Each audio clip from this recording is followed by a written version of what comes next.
Hello, and it's a great privilege to be part of this discussion this afternoon. I'm absolutely delighted that we're talking about this subject, despite the fact that the backdrop is so difficult, because, of course, it does provide a springboard for thinking and really a change of path in terms of sustainability.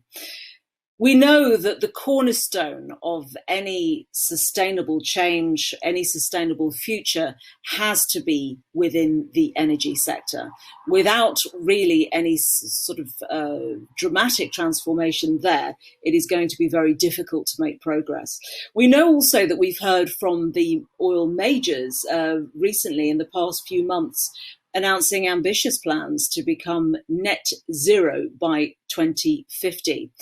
Now, they're going to have to put their money where their mouth is, because that means a very substantial change in capital expenditure. And without that, those targets simply are not going to be met.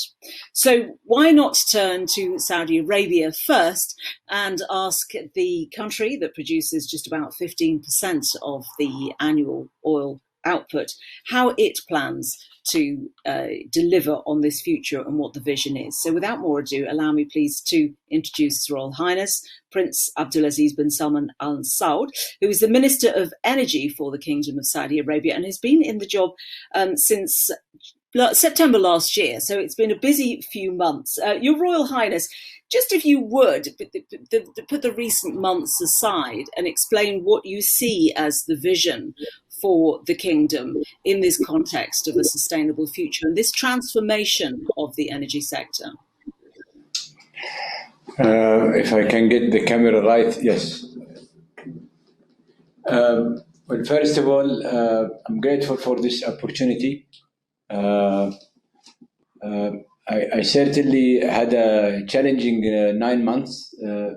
I started with a supply crisis because of what happened to Abqaiq and H.R.H, with this malicious attack on our facilities. And then there were quite a few substantial issues that I had to attend to, including Corona and how to mitigate and live with the virus and how we can contain the impact of it and certainly our well-being as human. I still believe that the coronavirus impact is more of a human impact rather than economical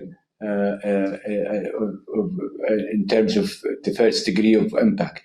The human loss, the disruptions of education, the disruption of healthcare, the disruption of economic activities are all are compounded into making our life tougher and harder. But it gives us an opportunity to provide for, to live up to the challenge and ensure that while mitigating the impact of the virus itself, we still are adhering and attending to our sustainability objectives and growth and maintaining our programs in action as they were, albeit with this massive challenge that we all have to attend to it. It's also an opportunity to see how the world is being interconnected and how much IT is providing us to enable us to continue the dialogue, to enable us to carry on attending to. I've attended serious meetings with regard to energy.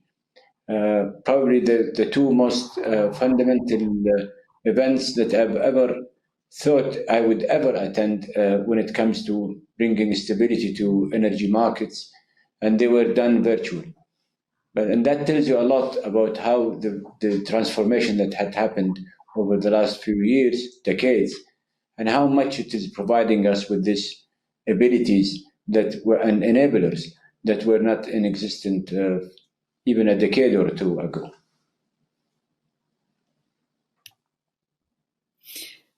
What sort of, when we talk about this redirection of capital expenditure, what does this mean for Saudi Arabia? How does it affect that? Well, it is challenging to move away from our agenda as we had it before the virus itself. But I still believe that it is, we are in the process of mitigating, and we are mitigating, and we're living with that thing. I believe our energy agenda as Saudi Arabia is of paramount importance, that it has been given a serious priority. We are also enabled with the right wherewithals and the right enablers and the right institutions. We also we have a leadership that do value sustainability.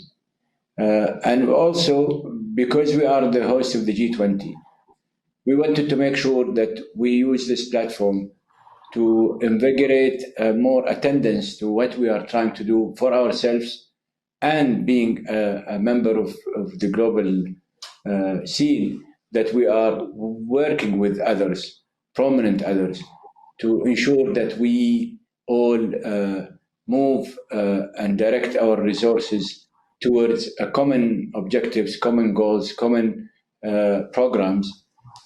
We are vigorously moving within the G20 concept, which is called the CCE, which is the circular carbon economy, which bring a lot of goodies to the people, like the guest of this event just a while ago, Dr. Jane Goodwin, who is more concerned about the environment, and also bring growth, bring use and efficient use of resources, which is also good, an enabler for maintaining our sustainability.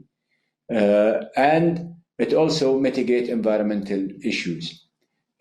We believe that CCE would be an excellent solution to attend to all of these concerns of how we can bring growth, how we bring economic prosperity, how we can mitigate the issue of energy poverty, how we can enable people to have, the 2.6 billion people that do not have a mean to cook with any fuel, and they do use biomass, how we can bring electricity to the 850 million people that they are devoid of any electricity.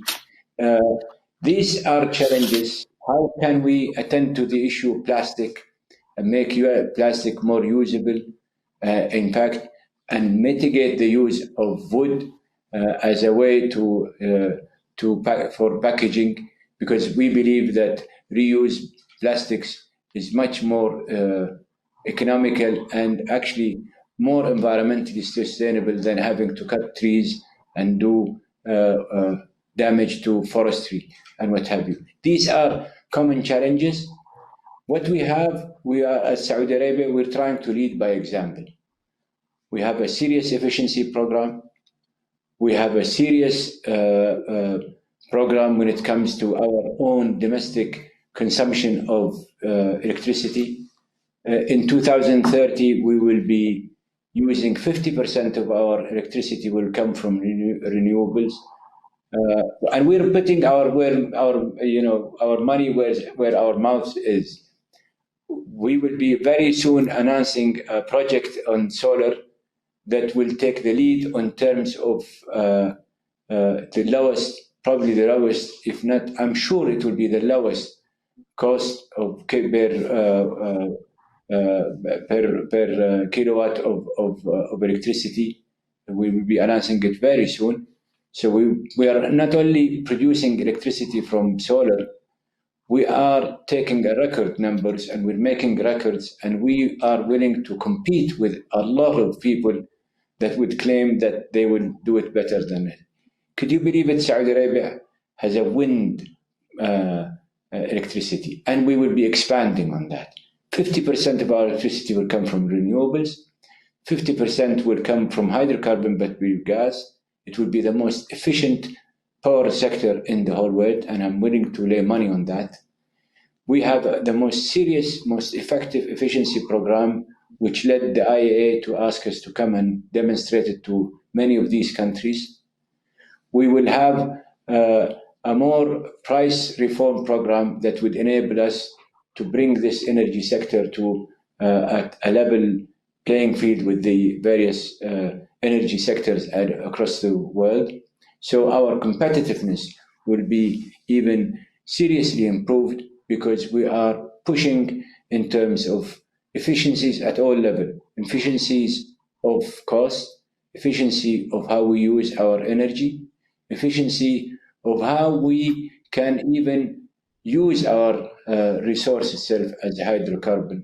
Again, we have a record to show to the world that we can compete with any oil company in the world in terms of what we do with our methane and how we are sequestering methane and making it into a good use. And I think two of our panelists will be able to share few. But these are few things that by the way, with regard to the G20, we have two serious initiatives. One, which has to do with mitigation, which is increasing greenery and forestry in the world, and we would be the first to commit ourselves to.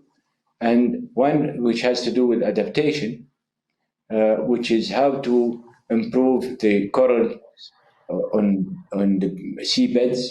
And again, we will be the first to commit ourselves to. It just so happened that these two programs correlate well with what I was saying, the CCE, which is the carbon sequestration, the carbon